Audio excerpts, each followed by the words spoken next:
the regions, what happens is that the process of European Union and European community started, as you know, as a negotiation between governments. And the governments represent the states as a whole, not the regions. But it's true that traditionally, the European institutions, namely the European Commission, were always favoring a Europe of regions approach. By the way, in the European traditional federalist thinking, a federal Europe was always seen as also a Europe of regions. One of my masters in Geneva, you have referred to my curriculum in Geneva, was Denis de Rougemont, a great European federalist, a man that was in the Hague Congress in 1948. This year will be the 60th anniversary. And precisely was the one who wrote, among many other books, he's very well known about his book L'amour et l'Occident, the great history of love, concept of love in the Western world, but also the Europe of regions. To some federalists, the idea was to overcome the nation-state dimension upwards by European federation and downwards by region. I will not be so radical as that, but I'm in favor, and the Commission is in favor, of more decentralization, more subsidiarity. Subsidiarity is a fundamental democratic principle. The decisions should be taken as close as possible to the citizens. And the regions, very often, are the most natural community, the social community.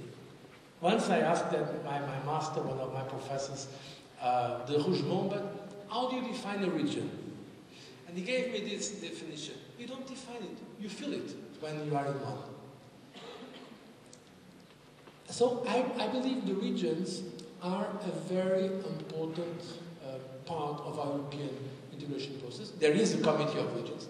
And in my commission, we have been developing it in an informal way. For instance, I have received, I was told it was the first time it happened, I have received in Brussels, in the Gouvernement, all the Minister President of the land of in Germany. The other day I have invited all the regions of Spain.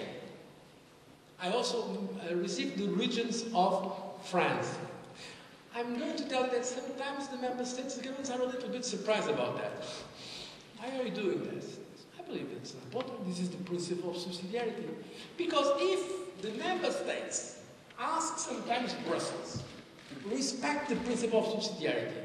Let's not take all the decisions in Brussels. Let's put the decisions at our level. They should also accept the principle of subsidiarity.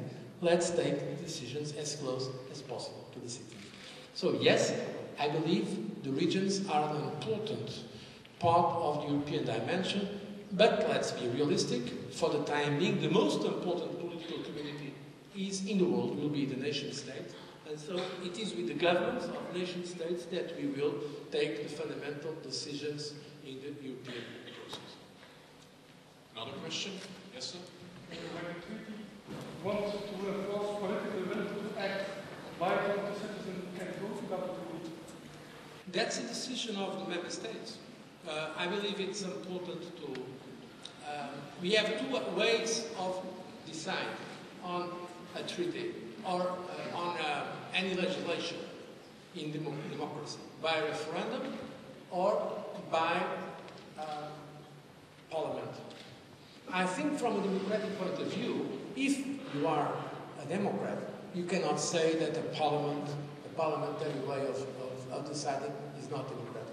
So we leave this to the member states. That's not the European Commission decision, precisely because we respect subsidiarity. And it's true that this time only Ireland has chosen to go through a referendum for the ratification of the Lisbon Treaty. Thank you very much. Yes, Miss?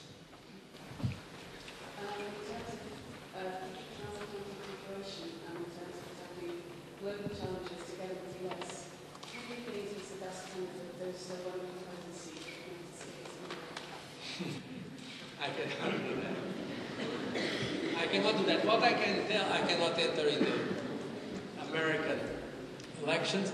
What I can say to you is that, and this is important, is that I know, for instance, that Hillary Clinton and John McCain, one in Democratic, another in Republican, are very committed to the agenda of climate change. This I know. John McCain was one of the first leading American politicians to speak about climate change, in a moment when it was not yet so well known, the challenge, and Hillary Clinton on the Democratic side also. The others I don't know as well. I'm not saying that because I don't know them as well. Those two I've met before, and I know their problems. And I say that because it is critically important that the United States come to a more, let's say, ambitious agenda on climate change. They are making progress. In many areas they are doing a lot, namely technology. But they have not ratified Kyoto, as you know. Australia now has announced it. The Japanese government now, of course Japan has ratified, but now they have announced measures that they are in some areas very close to ours.